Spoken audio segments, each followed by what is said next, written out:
Вперед, рабочий народ! На бой кровавый, кто и правый, наш вперед, рабочий народ!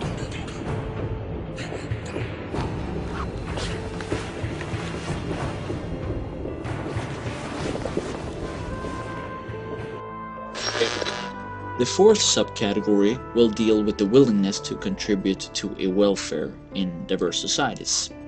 If we are less willing to be altruistic and share our money with other races than we are with our own race, then is that an example of how racism is natural and that we're more willing to show solidarity and be altruistic with people who look like us and we identify with? Or could it be a result of an old nasty idea that still lingers on in the back of our minds?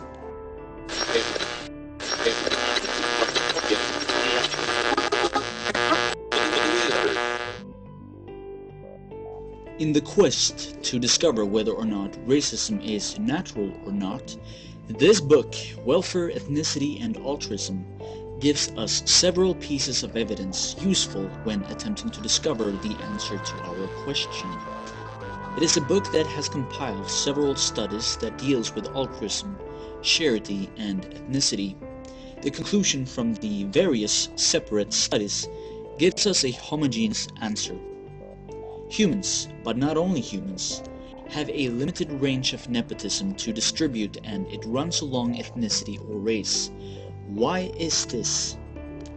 Is it the result of persisting ingrained ideas of racism, or is it the result of human nature? Why are we more altruistic and more willing to share when we are living in homogeneous societies rather than when we are living in diverse societies? Why are we more willing to share with our own race or ethnicity, and why, if this is the result of a racist idea, does this behavior apply to our closest non-human species, the chimpanzee as well, and how they deal with their tribe versus non-tribe, also as with humans, based on ancestry? Recent empirical findings in the economic and political science offer confirmatory evidence.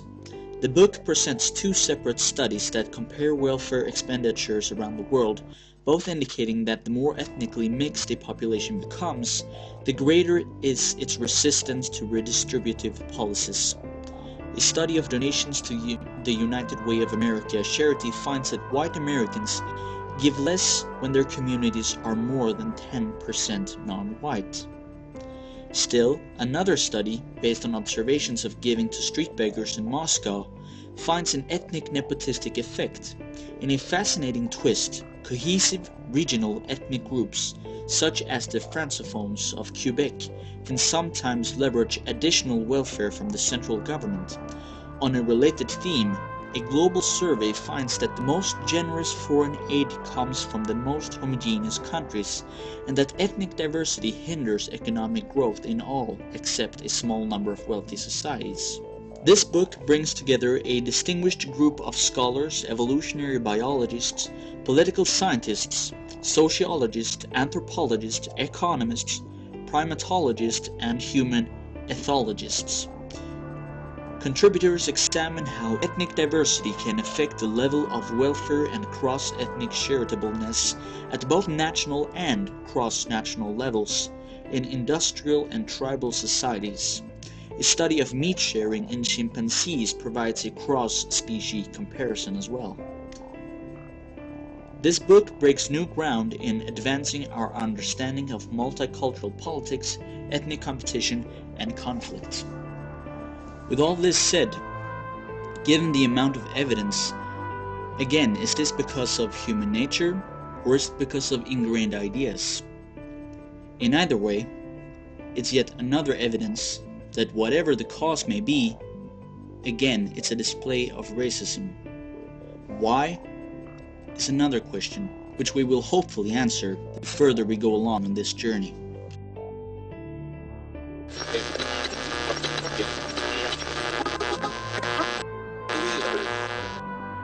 Wake up!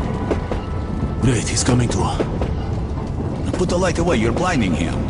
Artyom, are you okay? Oh, well, you sure did give us a scare. Artyom, who was that? Hey, can you stand up?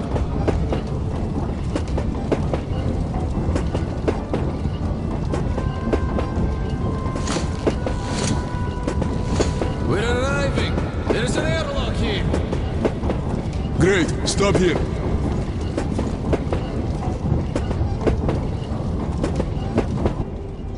Hell, this place giving the creeps. The control unit is broken to smithereens. All the lines are cut. Not sure time you things were going too smoothly. Vlad, get your tools ready. We need this door open.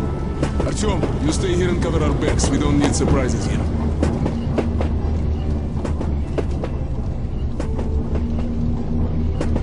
Watch your backs, boys.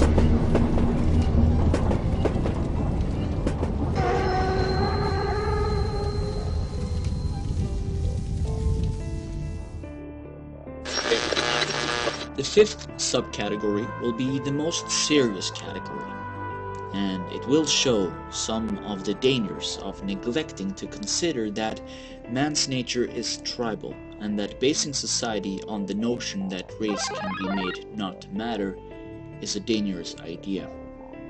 Alternatively, that it is not man's nature that is dangerous to ignore, but that we are ignoring that there's an idea that still lingers on, that still affects us all. It will be dealing with ethnic warfare and ethnic tension. It's important to note that I'm merely going to bring up an incredibly small fraction of the amount of problems that has come about as a result of us ignoring man's nature, and that man still has an idea that hasn't gotten rid of it, that we are ignoring our racist inclinations.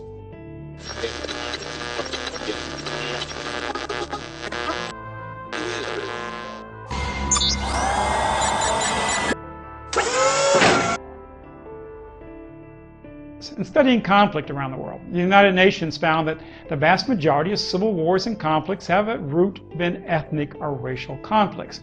We must understand, respect, and appreciate ethnic differences. Then we can allow people to have their own living space and their own independence and sovereignty. When we work for that reality, we actually will lessen conflict and hatreds. Look, for instance, at the massive migration of Jews to Palestinian areas. Did that result in love and peace and brotherhood, or the opposite? Ignoring the real differences that exist among humanity is like saying it doesn't matter that mercury is dumped in our streams and oceans. For a long time, we didn't think it mattered. The United Nations commissioned an exhaustive survey of civil wars and internal conflicts and human rights violations across the globe. You know what it showed? That ethnic conflict was the driving factor in the overwhelming majority of civil wars and societal group conflict. Just pick up your newspaper or turn to the news and notice the ethnic and tribal, racial conflicts that plague our world. Nations and regions that are more ethnically and religiously homogeneous tend to be the most peaceful. And when you think about it, doesn't that fact make good sense? Isn't it logical to you that people who are more similar, having evolved over tens of thousands of years among themselves, might find more harmony and peace among people of similar traits and personalities than in societies where people are thrown together who are very diverse? February 23rd, 2000, California's Pelican Bay facility. As if on a signal, the yard erupts. 9:38 a.m. Hispanic gangs attack a rival African-American gang. 200 inmates plunge into a bloody battle. From nowhere, weapons emerge. Homemade knives, even steel batons. The riot lasts half an hour. When it's over, 15 inmates have been shot. One is dead.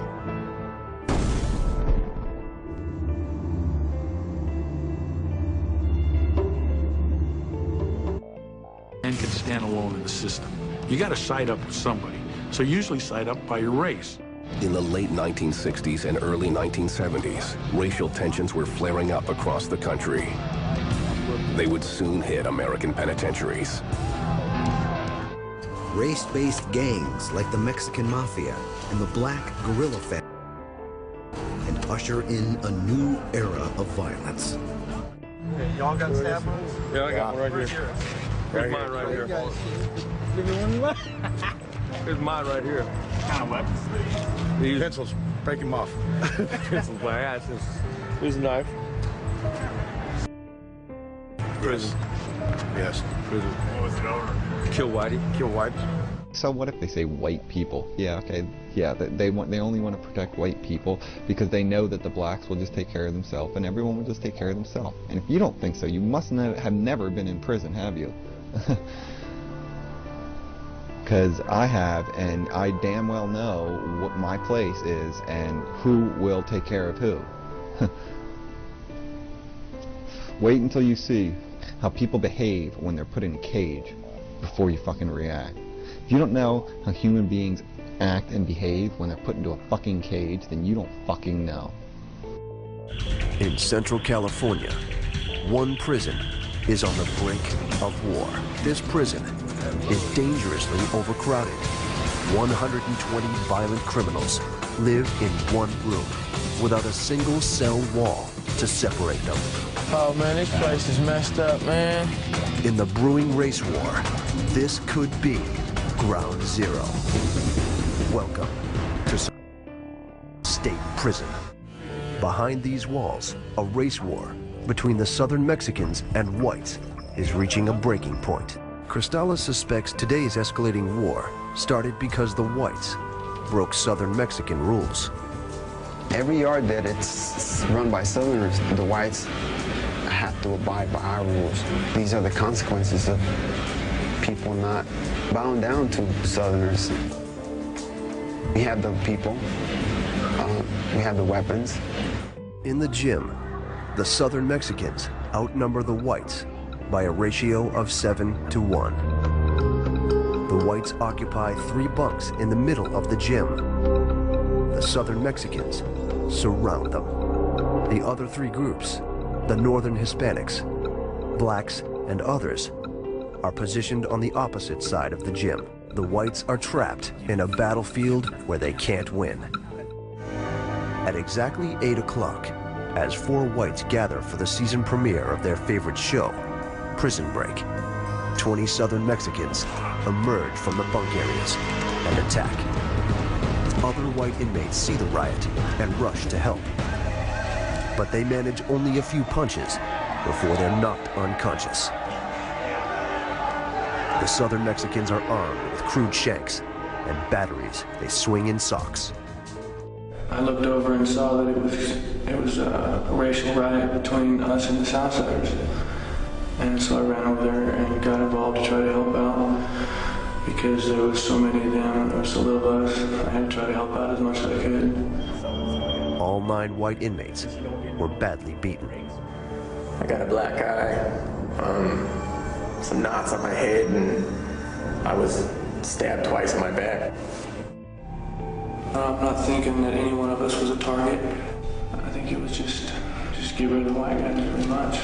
Best way to describe it would be there's different countries. Sometimes we're the big country, sometimes we're the small country. And every country goes to war. And it's all everything is about race. We try to make sure, you know, we stay together. Anything can happen at any given time. The inmates segregate into 5 ethnic groups: the Southern Mexicans, the Northern Mexicans, the whites, the blacks, and the others, which includes Asians and Native Americans.